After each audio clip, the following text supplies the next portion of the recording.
দক্ষিণ দমদম পৌরসভার ২৬ নম্বর ওয়ার্ডে রাজীব চৌধুরীর উদ্যোগে ৭৮তম স্বাধীনতা দিবস উদযাপন করা হলো। অনুষ্ঠানে স্থানীয় বাসিন্দাদের বিপুল উপস্থিতি দেখা যায়। সূর্যোদয়ের পরেই জাতীয় পতাকা উত্তোলন করে স্বাধীনতা সংগ্রামীদের স্মরণ করা হয়। রাজীব চৌধুরী বক্তব্য রাখতে গিয়ে স্বাধীনতার গুরুত্ব এবং নতুন প্রজন্মের মধ্যে দেশপ্রেম জাগ্রত করার প্রয়োজনীয়তার কথা তুলে ধরেন। এছাড়াও অনুষ্ঠানে বিভিন্ন সাংস্কৃতিক কার্যক্রম যেমন দেশাত্মবোধক গান ও নৃত্য পরিবেশিত হয়। শিশু কিশোরদের মধ্যে চিত্রাঙ্কন প্রতিযোগিতার আয়োজন করা হয়, যেখানে বিজয়ীদের হাতে পুরস্কার তুলে দেওয়া হয়।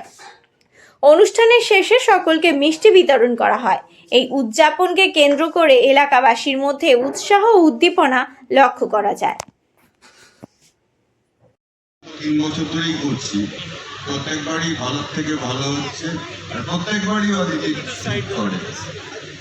এটা ১-১.৫ মাস আগে থেকেই অদিতিকে আমি বললাম তুই কিন্তু সব ঠিক করি, বলে দাদা কথা চিন্তা করো না। তারপর থেকে আমি নো টেনশন। Amazing, thanks.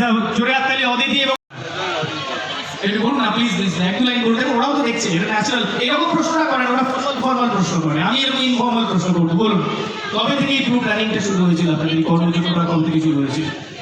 2 মাস আগে থেকেই আমরা ভেবেছি যে এবার স্বাধীনতা এবং আমাদের বিধায়ককে সম্পূর্ণ ভার, আমাদের দায়িত্ব সমস্ত তার উপরে আমরা তুলে দিয়েছি। তিনি মূলত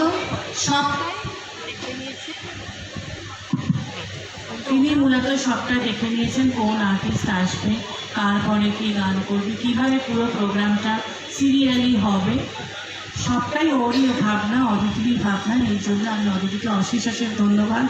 এবং এর সঙ্গে যে জড়িয়ে আছে নামটা, সেটা হলো রাজীব চৌধুরী। আমি এটার কিচ্ছু জানি না, শুধু গেস্টটাই চলে এসেছি। এই পার্টটা রেকর্ডটা আমাকে দেবে, রেকর্ডিংটা আমি আমার বউয়ের কাছে পাঠাবো যে এইভাবে হাজবেন্ডের প্রশংসা করতে হয়। রাজীবদার কাছে, রাজীবদা প্রোগ্রামটা এখনো শুরু হয়নি, শুরুটা হোক, তারপর দেখে দর্শক বলবে। আমি কি বলবো, আমি ভালো করার চেষ্টা করছি, তারপর লাস্ট দর্শক বলবে। আমার কথা আমি বলতে পারি।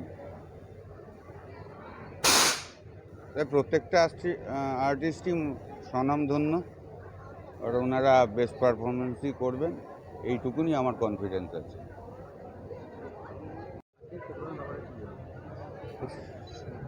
সুমিতা গাইবে, তারপর শঙ্কর, একটা দারুণ ব্যান্ড আছে, এটা ইন্টারন্যাশনাল প্রোগ্রামও করে, অনেকে জানে না। ওই ব্যান্ডটাকে এবার আমার নেত্রী অদিতি চয়েস করে এনেছে, শুনলাম দারুণ করে, আর লাস্টেতে রূপঙ্কর আছে।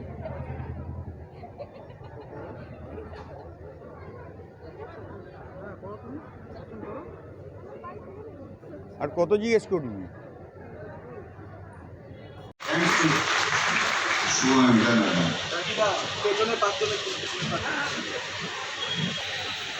ধন্যবাদ প্রত্যেককে এখানে আসার জন্য, এই অনুষ্ঠানে সামিল হওয়ার জন্য, এবং সৌমিতাদিকে অসংখ্য ধন্যবাদ আজকে তার পুরো টিম নিয়ে আমাদের মাঝে এসে এরকম দুর্দান্ত পারফরমেন্সের জন্য।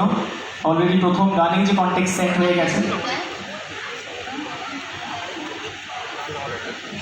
আমি এইরকম বলি, এরপরে আপনাদের কাছে মঞ্চে আসতে চলেছেন আপনাদের অত্যন্ত পছন্দের শিল্পী, নাকি আমাদের সবার ফেভারিট সৌমিতাদি।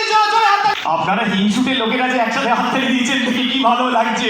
এতক্ষণ কি পিএনপিসি করছিল, এই ওর ঘাড়ে নিয়ে, জানিস তো ওর 4খানা বাসন দেখেছি, ওখানে না মাজা কিচ্ছু করে না, শাশুড়ি গাড়ি দিয়ে কাজ করায়, এই সব বলাবলি করছিল। তুমি এলে দেখে তোমার পারফরমেন্স দেখে যা জানলাম। আচ্ছা যদি তোমার বাড়িতে কে কার কথা শুনে, সত্যি করে বলো। ওই জন্য আমি বেশি ভয় পাই, কি বলতে চাইছি বুঝতে পারছি না। হাজবেন্ডরা বারবারই ভীতু হয়।